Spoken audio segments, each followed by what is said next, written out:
Hey guys, Ted from Nerdarchy here, for nerds, by nerds, and today I'm hanging out with Nerdarchy Dave. And if you're looking for a good adventure, why not try 867-5309?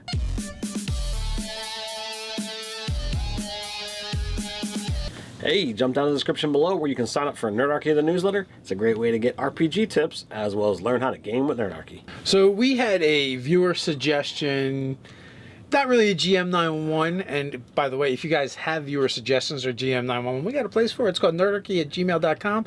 Send them there. Either put GM 911 or viewer suggestion in the title or the subject line, and if we think it's video worthy and we can get to it, we will. Was it David B. who sent this one? It was. And he says that he's got a really cool idea based off of the old song by Tommy Two-Tone, 867-5309. And he says, what if you had some kind of magical incantation, teleportation scroll nailed to someplace at a tavern or, some kind of way station? Well, no, it was very specific. Well, outhouse at a tavern, scroll tacked to the wall that reads, used for a good time. Well, I was trying to broaden it so that it had more. Well, now we can go broader. More possible implications. So you have it tacked somewhere, and it's an adventure hook. And however it is that you want to make it happen, you can make it happen. Easiest way, you have one player. Oh well, I'm going to go off, and they find this thing, and poof, they use the scroll. Well, eventually, at some point in time, either the party is individually going to go look for that person, or they're going to go en masse. They're going to find this thing, and they decide, well, what if he went here too? They use the scroll, and now everybody's in the same location. Now we enter into the fun figure it out zone. It could easily just be, what David was suggesting, that all right, it's a pleasure palace. You can, flaunt and do whatever you want with that kind of stuff. But to me, I don't like role-playing that stuff with a bunch of other guys. So I'm thinking, well, what else could you do with it? There could be a pleasure palace, if you will, but it's being run by, a Jinn or an Ifrit. And it's like, yes, your whims and wishes will be fulfilled forever. And they're stuck there, and they have to, they could do whatever they like until their whims are satisfied, but then they need to figure out, well, how am I getting home? So, forget the not wanting to role play with a bunch of dudes or, well, even with anybody, it's going to be uncomfortable. But I was thinking, it just seemed cost prohibitive and not a really good way to run a business. You have to set it up and you put out the scrolls. It sounds very expensive. Heck, a teleportation circle is like 250 gold every time you slap that sucker down, right? That is true. And to make it permanent, you have to do it for a year. So I was kind of thinking, instead of a scroll, it would be like a rune or something etched in the wood. Yes. Something more permanent. And again, like you said, they either one by one they go investigate and no one comes back, or or they go en masse and then you have to figure it out and then it activates again. Instantly, for something like this, what comes to mind is, I don't know if I'm going to be able to actually pronounce it, but it makes me think of the Superman villain, Mxyzptlk. Mxyzptlk, yeah. Yeah. Or some other kind of cosmic imp type character, or some fey creatures that want to have fun. And so this is a thing that they do every once in a while. Or, or you can even take it in a different route where something had happened at this location, and on the anniversary of that thing, this magical effect appears. And it lasts there's a window. It lasts for X amount. Maybe it lasts for a full 24 hours, or from or it could be from sundown to sun up.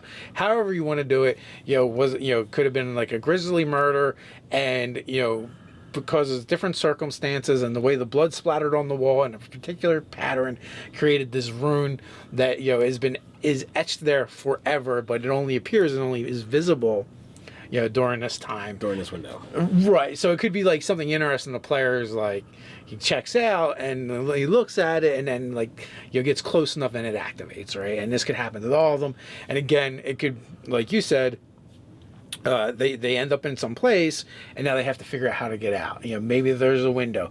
Maybe they don't actually, maybe it doesn't really appear like they vanished at all. Maybe, so the first person does it and he doesn't come back from wherever he went, and the other players start to get concerned and they go looking for him. and then it happens to them. Well, they find him, and now they're all in the same place and right where they expected to be. But here's the twist: it's actually out of phase with the rest of the world, or they're out of phase with the real world. Yes. And they're trapped in the loop of what actually happened the first time, or they have to solve it, or they have to prevent it, or they have to find closure for it. So it could be a role-playing scenario. It could be a solve the mystery scenario. Or it could literally just be a combat if that's what you wanted to do. You have to survive and just live through the whatever phase this is, and at that point in time, okay, you get out. Depending upon what's going to best fit your group's play style, some people are more into the RP, some people are more into the puzzles, some people are more into the combat. So it's a way that you could use any or all of the above. Yeah, like what if you have this demonic possessed Jack the Ripper type villain who committed this original murder atrocity, and now the players are there, they witness it happen again because it happens, it's an infinite loop that keeps happening, and so they try and stop it, and so they have to defeat this foe and then maybe find a way out, or maybe he runs off and then they have to track him down. And the only way to get back to the real world, or to their world, or back in phase, or whatever you want to call it, is to find him and defeat him. And maybe he has minions, maybe there's other things going on, maybe all the victims he's ever killed are also trapped in this place, and they raise up as some kind of undead that he can command, and you have to defeat them as well. Or maybe it's none of that. Maybe you have to actually locate all of his victims in this place and find a way to put each one to rest. So it becomes more of a puzzle. Each one requiring something different, something more unique. Right, to bring them their particular closure. Right. So so there's a lot of different ways you could go with it. I like Ted's idea of the infinite pleasure palace, run by a djinn, and perhaps why he has people trapped there, he's able to tap into the power of their souls, making him more powerful, so he keeps them there, and constantly kind of like feeding off of their souls and their life force. It's almost like, basically, it's like the Matrix, right? It's kind of like a Matrix effect on them. Yeah, that could actually work. Or you could go even darker and make it like Hellraiser. You could definitely be like, the Cenobites and the Hell thing, and maybe the only way out is like to defeat your version of each of the Cenobites. And it could definitely, and dude, you could definitely go do Game of Death it as well at the same time, right? So it's like Hellraiser with the Cenobites, but there's different levels, and you have to go through each of the levels, defeating each of the bosses, which is a different demonic Cenobite type creature. Sounds like a dungeon crawl. Pretty much, absolutely. You can make it a dungeon crawl. You can make it a pure role-playing scenario. You can make it a huge puzzle that involves manipulation of things and role-playing. You could, I don't know, there was another, oh, did I say mystery? Yeah. Yeah, it could be a mystery that has to be solved. So there's a lot of different directions you could take it in. And it's funny, too, because this is a good example how some silly little thing can inspire a DM to create an adventure from it. Like, some of our best games come from silly stuff like that. And you can take something silly and twist it and make it serious. Just the same way you can take something serious and twist it and make it silly.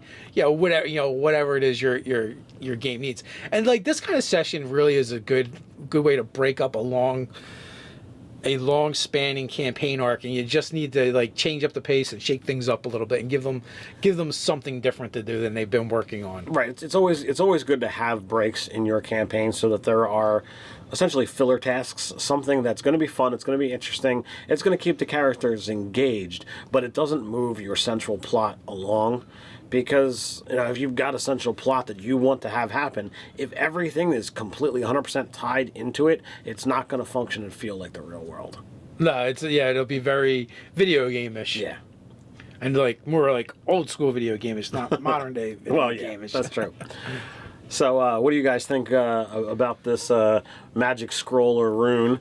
Would you use this in your game? If so, how would you do it? Why don't you talk about that in the comments down below? While you're at it, don't forget to like, share, and subscribe. You can follow us at nerdarchy.com. So until next time, stay nerdy.